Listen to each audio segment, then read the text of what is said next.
4 विष अमृत का अंग। संसार के विकारों, विष और राम नाम के रस अमृत का अंतर। शिष्य या जिज्ञासु पूछता है कि हे गुरुदेव, ये अन्न झूठा कैसे हो जाता है? उसकी पूरी विधि मुझे समझाकर कहिए। मनुष्य के मुंह में ऐसा कौन सा अवगुण, दोष है या कौन सा गुण है, वो अच्छी तरह देखकर मुझे बताइए। मुख पर यह झूठे होने का दोष क्यों लगाया गया है? कथा सुनाने वाले व्यास जी, आप मुझे अपनी ज्ञानमयी वाणी से इसका सच्चा अर्थ समझाकर कहिए। आदि सद्गुरु सुखराम जी महाराज कहते हैं कि जो अमृत, परमात्मा का नाम, रस या रसना का असली तत्व है, वो तो स्वयं मुख के भीतर ही मौजूद है। फिर भी ये अन्न झूठा कैसे हो जाता है, इसकी सही विधि मुझे कृपा करके बताइए। मुंह से थूथकी डालने, थू करने मात्र से किसी को लगी हुई बुरी नज़र का दोष दूर हो जाता है। कोई सिद्ध या पहुंचे हुए संत अपने मुख से जो भी आशीर्वाद या वचन, आस्का दे देते हैं, जीवन में वैसा ही फल प्रकट हो जाता है। संसार के सभी महत्वपूर्ण गुण इस मुख के भीतर ही समाये हुए हैं। जैसे जमीन पर रेंगने वाला सर्प और पानी में रहने वाली जोंक है। जोंक के मुंह में ऐसा गुण होता है कि वो शरीर के गंदे खून और दर्द को खींच लेती है। श्यामा चिड़िया भी अपने मुख की बोली से शुभ अशुभ का संकेत दे देती है। आदि सद्गुरु सुखराम जी महाराज कहते हैं कि हे ज्ञानियों, सुनो, उस सृष्टिकर्ता परमात्मा का परम पावन राम नाम भी इसी मुख से लिया जाता है। जब मुख में इतने सारे दिव्य गुण और शक्तियां मौजूद हैं, तो फिर आप लोग भोजन को मुख से स्पर्श होते ही झूठा अन्न किस आधार या किस अवगुण के कारण कहते हो?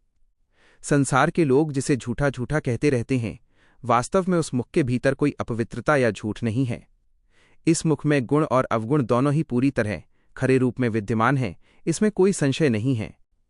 जिस जहर विष की बात की जाती है, वो क्रोध, कड़वी वाणी और विकार के रूप में इसी मुख में है, और जो अपार अमृत है, वो भी राम नाम, मीठे वचन और अंतःरस के रूप में इसी मुख के भीतर भरा हुआ है। परंतु बिना आत्मपरख और विवेक के कोई भी जीव इस भेद को नहीं जान सकता। आदि सद्गुरु सुखराम जी महाराज कहते हैं कि संसार की सभी वस्तुओं और शक्तियों का असली सार केंद्र यह मुख ही है।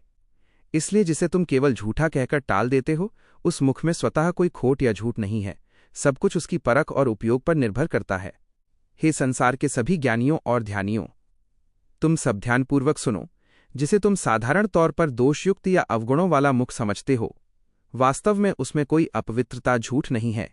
संतों और महापुरुषों के मुख की प्रसादी के बल को देखो, जिसके प्रभाव से मार्कंडेय ऋषि दीर्घायु और अमर हो गए। उसी प्रसादी और संतों के मुख के प्रताप से युधिष्ठिर के राजसूय यज्ञ में एक नेवले नवल का आधा शरीर कंचन, सोने का हो गया था।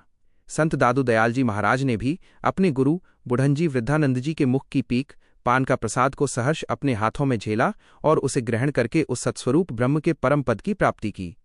आदि सद्गुरु सुखराम जी महाराज कहते हैं कि शास्त्रों में भी ये प्रामाणिक सत्य कहा गया है कि श्रेष्ठ ब्राह्मणों की उत्पत्ति स्वयं ब्रह्मा जी के मुख से हुई है। इसलिए हे ज्ञानियों और ध्यानियों, अच्छी तरह विचार करके सुनो। जिस मुख से इतनी महान विभूतियां और पवित्र परंपराएं जुड़ी हैं, उस मुख में स्वतः कोई झूठ या अपवित्रता नहीं होती। भोले मनुष्य ही अज्ञानतावश मुख को झूठा या अपवित्र कहते हैं। वास्तव में मुख में स्वतः कोई झूठ नहीं होता। किसी उत्तम पुरुष या संत के मुख में राम नाम और ज्ञान का अमृत बसता है, तो किसी अज्ञानी या कपटी के मुख में कड़वाहट और निंदा का जहर, विष होता है। केवल इसी आधार पर सभी मनुष्यों के मुख या वचनों को पूरी तरह से नहीं त्याग देना चाहिए। संसार में किसी पहुंचे हुए संत के मुख से निकलने वाले सच्चे ज्ञान को सुनकर ही जीव मोक्ष, मुक्ति रूपी परम फल को प्राप्त कर लेता है। आदि सद्गुरु सुखराम जी महाराज कहते हैं कि इस सत्य पर गहराई से विचार करो और बिना सोचे समझे किसी महापुरुष या ज्ञान के मार्ग में कोई बाधा आड़ मत डालो। इसलिए जिसे भोले लोग झूठा कहते हैं, उस मुख में कोई खोट नहीं होता। सब कुछ वाणी और विवेक पर निर्भर करता है। मनुष्य के मुख में हर समय केवल जहर, विष ही नहीं रहता, और न ही हर समय अमृत, अमी का वास होता है। जब साधक भक्ति और ध्यान की गहरी अवस्था में जाता है, तब किसी विशेष क्षण या समय पुण्य में आकाश तत्व यानी ब्रह्मांड, आसमान से दिव्य अमृत की धारा भीतर उतरती है। वह अमृत पूरी तरह से परमात्मा के प्रति अनन्य प्रेम और समर्पण से ही भीतर उतरता है। इसे एक दृष्टांत से समझो।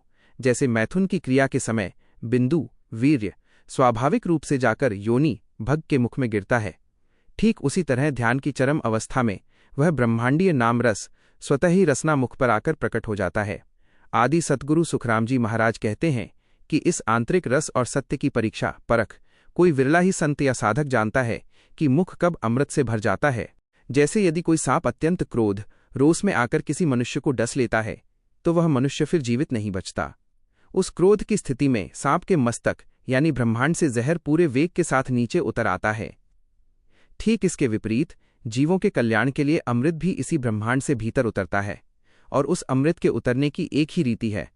जिस विधि और सेवा से पूर्ण संत प्रसन्न रीझे होते हैं, शिष्य को अपने जीवन में वही विधि अपनानी चाहिए।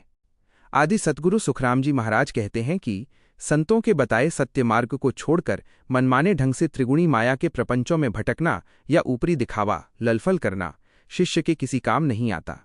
ऐसे दिखावे से कभी परम पद की प्राप्ति नहीं हो सकती और शिष्य का वास्तविक कल्याण काज रुक जाता है, ठीक वैसे ही जैसे क्रोधित सर्प का विष पूरी तरह नष्ट कर देता है।